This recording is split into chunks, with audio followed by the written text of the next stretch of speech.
అక్క 2024 వచ్చేస్తోంది అక్క. గుర్తుందా? 2023 ప్రిడిక్షన్స్ అందరం కలిపి చెప్పాం. అవును. చెప్పాం కదా, చెప్పారు విన్నాం. గుర్తుందా? అవును. అప్పుడే 1 ఇయర్ అయిపోయింది అక్క. 1 ఇయర్ అయిపోయింది. బాబోయ్, ఎంత ఫాస్ట్ గా అయిపోయిందో. 23 మాత్రం చాలా సూపర్ ఫాస్ట్ గా అయిపోయింది అసలు. శతాబ్ది ఎక్స్ప్రెస్ లాగా. రైట్, 2024 వచ్చేస్తోంది. ఒక న్యూమరాలజిస్ట్ గా చెప్పండి అక్క, 2024 ఎలాంటి రిజల్ట్స్ ని ఇవ్వబోతోంది మనందరికీ కూడా? అలాగే ఏ గ్రహం చేత పాలింపబడేటటువంటి ఇయర్ గా పరిగణిస్తారు, ఎట్లా ఉండాలి? ద్వాదశ రాశులు అంటే మీరు సన్ సైన్స్ చెప్తారు యాజ్ అ న్యూమరాలజిస్ట్ కాబట్టి, సన్ సైన్స్ చెప్తారు కాబట్టి కొంతమందికి రాసులు తెలియవు.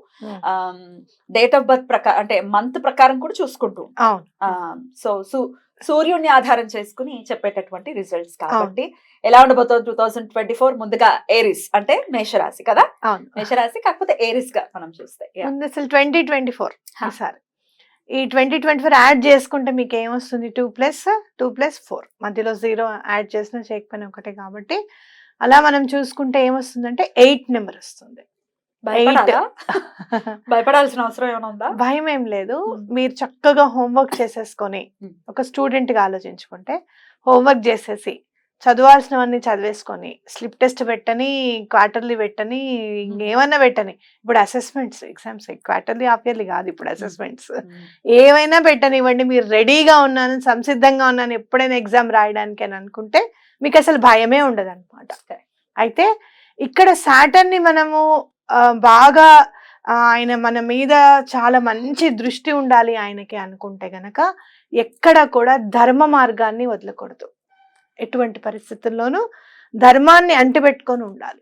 ఏ పని చేసినా కూడా నేను ఇది కరెక్ట్ గా చేస్తున్నానా లేదా, ఇది ధర్మబద్ధం అయిందా కాదా. కరెక్టా అని అంటే ఒక్కొక్క పనులు మనకి కరెక్ట్ అనిపించవచ్చు, అది ధర్మబద్ధంగా అది కరెక్ట్ కాకపోవచ్చు. కాబట్టి ధర్మబద్ధంగా నేను చేస్తున్నానా లేదా ఇది అనేది ఒకసారి మిమ్మల్ని మీరు అనలైజ్ చేసుకోవడం అనేది చాలా ఇంపార్టెంట్. అలాగే భగవంతుణ్ణి వదలకుండా ఉండడం.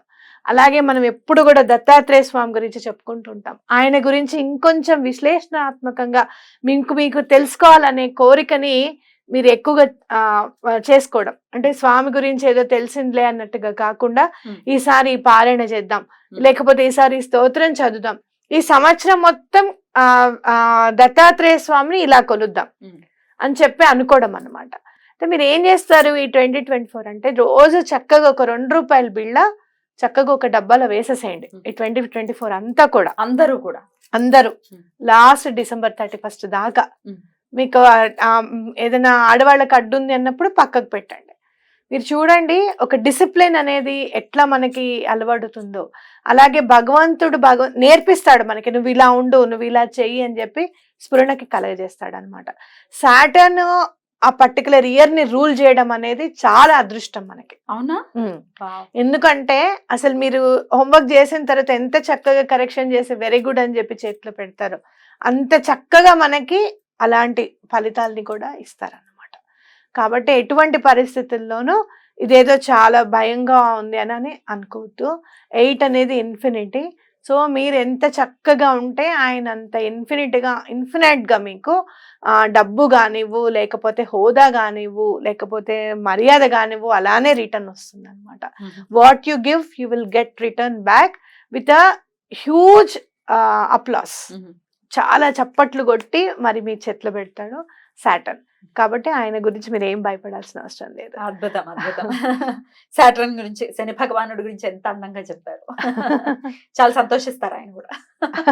ఎందుకంటే అంత మనల్ని జీవితాన్ని మనం ఉద్ధరింపబడింది అంటే అది ఆయన వల్లనే జరుగుతుంది కనుక ఆయన కృప వల్ల క్రమశిక్షణ అవ్వచ్చు, ఒక మంచి వ్యక్తిత్వం మనకి ఉంది అని అంటే కష్టాలు ఉంటే నుంచి అక్కడి నుంచి క్రైసిస్, ఖచ్చితంగా క్రైసిస్ లో ఉన్నప్పుడు మనం ఎట్లాంటి మన క్యారెక్టర్ ఏంటి అనేది బయటపడుతుంది. దాన్ని డెవలప్ చేసి దాన్ని చక్కగా మలిచేటటువంటి స్వామి శని భగవానుడు రాంగ్ గా పోర్ట్రే అవ్వటం నిజంగా బాధాకరం. ఎనీవేస్ ఆయన గురించి చాలా బ్యూటిఫుల్ గా చెప్పారు. చాలా సంతోషం. ఆయన పాలించేటటువంటి ఇయర్ గా కన్సిడర్ చేస్తారు కాబట్టి సూపర్. సో మరి మాట్లాడుకుందామా ఇక నెక్స్ట్ టారస్ కనుక వృషభ రాశి. మనం మూన్ సైన్స్ అయితే వృషభ రాశి అని చెప్తాము. సో చెప్పండి అక్క, టారస్ అంటే ఏ మంత్ కింద కన్సిడర్ చేస్తారు, ఎలా ఉండబోతుంది టారస్ వాళ్ళకి? ఏప్రిల్ 20 తారీఖు నుంచి మే 20 తారీఖు వరకు, అంటే ఏప్రిల్ 20th నుంచి మే 20th వరకు పుట్టిన వాళ్ళందరూ కూడా టారస్ కిందకే వస్తారు. వాళ్ళని టారియన్స్ అంటాం అనమాట. అలాగనే వాళ్ళు తెలుగులో చెప్పాలంటే వృషభ రాశి. అయితే వీళ్ళు ఏంటంటే అర్త్ సైన్ అనమాట. టారస్ అనేసరికి అర్త్‌తో ముడిపడి ఉంటుంది. ఎట్లయితే ఏరిస్ ఫైర్‌తో ముడిపడి ఉంటుందో, టారస్ అర్త్‌తో ముడిపడి ఉంటుంది. ఎప్పుడు కూడా చాలా గ్రౌండ్ లెవెల్‌లో ఉండడం, గ్రౌండ్ లెవెల్‌గానే ఆలోచించడం, చాలా హైట్స్‌కెళ్ళకుండా ఉండడం. ఆలోచనలనేవి అంటే ఎంత పెరిగినా ఒదిగి ఉండడం అనేది ఈ రాశి యొక్క లక్షణం. అయితే ఆ ఒదిగి ఉండడంలో ఏం చేస్తారంటే అందరికంటే లాస్టే ఉందాంలే, ఎందుకు వాళ్ళని ముందే పంపిద్దాంలే అనే ఆలోచనలో కూడా ఉంటారు. కాకపోతే మనని మనం ఎక్కడ రిప్రజెంట్ చేసుకోవాలి, ఏ నెంబర్‌లో మనం ఉండాలి అనేది వాళ్ళకి వాళ్ళు అనలైజ్ చేసుకుంటూ ముందుకు వెళ్ళాల్సింది ఉంటుంది. ఏ సంవత్సరం అయినా వీళ్ళకి. అయితే ఈ సంవత్సరం ఫైనాన్షియల్‌గా చాలా బావుంటుంది. ఎందుకంటే టారియన్స్‌లో ఉన్నదేంటంటే భగవంతుడిని ఎక్కువగా నమ్మడం. అలాగే వాళ్ళ పెద్దవాళ్ళు ఏదైతే చెప్పిర్రో అదే వేదం అని అనుకోవడం. ఇంకోటి మంచి లిజనర్స్ వీళ్ళు. ఎవరేం చెప్తున్నా వింటారు ఫస్ట్. కాబట్టి అలాంటివన్నీ కూడా సాటర్న్‌కి చాలా ఇష్టం. టీచర్‌కి ఏం ఇష్టం? చెప్పింది చేయడం. విన్నారా? వినే స్టూడెంట్స్ అంటే బుద్ధిగా చాలా వినే. ఇష్టం. అవును. అందుకని సాటర్న్ వీళ్ళకి ఈసారి మంచి ఫైనాన్షియల్ బెనిఫిట్ ఇవ్వడానికి చాలా రెడీగా ఉన్నారనే చెప్పుకోవచ్చు. ఫైనాన్షియల్‌గా ఎటువంటి ప్రాబ్లమ్స్ ఉన్నా కూడా వీళ్ళకి తీరిపోతాయి ఈసారి. అలాగే చాలా బావుంటుంది. అయితే చాలా బావున్నప్పుడు ఏం చేయాలి మనము? దీపం ఉన్నప్పుడు ఇల్లు చక్కబెట్టుకోవాలి. ఆ. ఫైనాన్షియల్‌గా చాలా బావుంటుంది కాబట్టి ఫస్ట్ 4 మంత్స్ లోపలే మీరు ఇన్వెస్ట్‌మెంట్ చేసేసేయండి. హ్మ్. వచ్చిన డబ్బుని ఫస్ట్ ఇన్వెస్ట్ చేయాలి ఖర్చు పెట్టకుండా. తర్వాత నుంచి అలా వచ్చిన డబ్బుని ఇన్వెస్ట్ చేసుకున్న తర్వాత మీరు భగవంతుడికి ఏమి ఇవ్వాలనుకుంటున్నారు? ఏం చేయాలనుకుంటున్నారు? అనేది మీరు పక్కకు పెట్టుకోండి. ఓకే. దానికి మీరు భగవంతుడికి ఎలా ఇస్తారనేది మీ ఇష్టం. ఏదైనా హోమం చేయించుకుంటారా? లేకపోతే హోమం చేసేటప్పుడు ఎవరికైనా ఏదైనా ఇస్తారా? లేదు ఏదైనా గుడికి ఇది ఇది చేయండి, ఇది చేయండి అని చెప్పి డొనేట్ చేస్తారా? చేయండి. అయితే డొనేషన్ చేసేటప్పుడు ఎక్కడ కూడా వీళ్ళ పేరనేది బయటికి రాకుండా ఉండాలన్నమాట. ఏవండీ మీరు రాయి మీద చెక్కిస్తామండి, సిమెంట్ బెంచ్ మీద మీ పేరు ఉండేటట్టు చూస్తామండి. అలాంటివి చేయకూడదు. పేరు ఎక్కడ కూడా బయటికి రాకుండా డొనేట్ చేయాలి. ఇది చేసుకోవడం గుప్తంగా. అనేది దానం అనేది చాలా ఇంపార్టెంట్. అలాగే భగవంతుని నమ్మేటప్పుడు గురువుని ఎక్కువగా నమ్మడం అనేది కూడా చాలా ఇంపార్టెంట్. అర్త్‌కి సంబంధించిన సైన్ కాబట్టి మీరు ప్రతి నెల ఏదో ఒకటి వెళ్ళి మంగళవారం, శుక్రవారం కాకుండా వెళ్ళి ఏదో ఒక చెట్టుని కొని రండి. ప్రతి నెల ఏదో ఒకటి మీరు బాగా కలిసొచ్చే ప్లాంట్స్ అంటే మనం చెప్పుకున్నాం జేడ్ ప్లాంట్ ఒకటి బాగా కలిసొస్తుంది. అలాగే మీరు తులసిని కూడా ఇంట్లో ఉన్నప్పటికీ ఒక తులసి చెట్టుని తీసుకొచ్చి మళ్ళీ పెంచడం.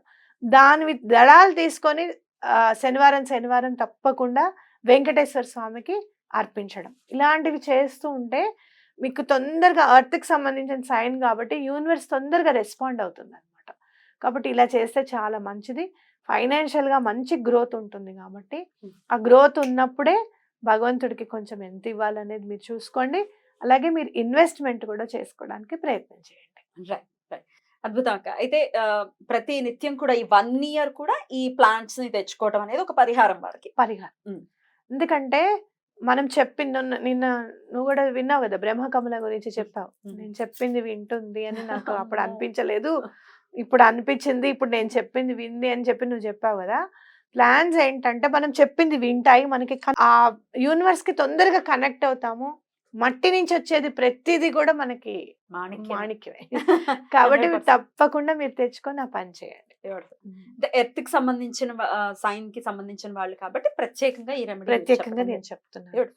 అద్భుతం అక్క. 2024 టారియన్స్ కి చాలా చాలా మేలు చేయాలి అని మనస్ఫూర్తిగా కోరుకుంటూ, ఎందుకంటే ఆవిడ మన శ్రవంతి గారు టారియన్ కాబట్టి మీకు బాగా మంచి మేలు జరగాలని మనస్ఫూర్తిగా కోరుకుంటున్నాను అక్క. Thank you so very much. నమస్తే.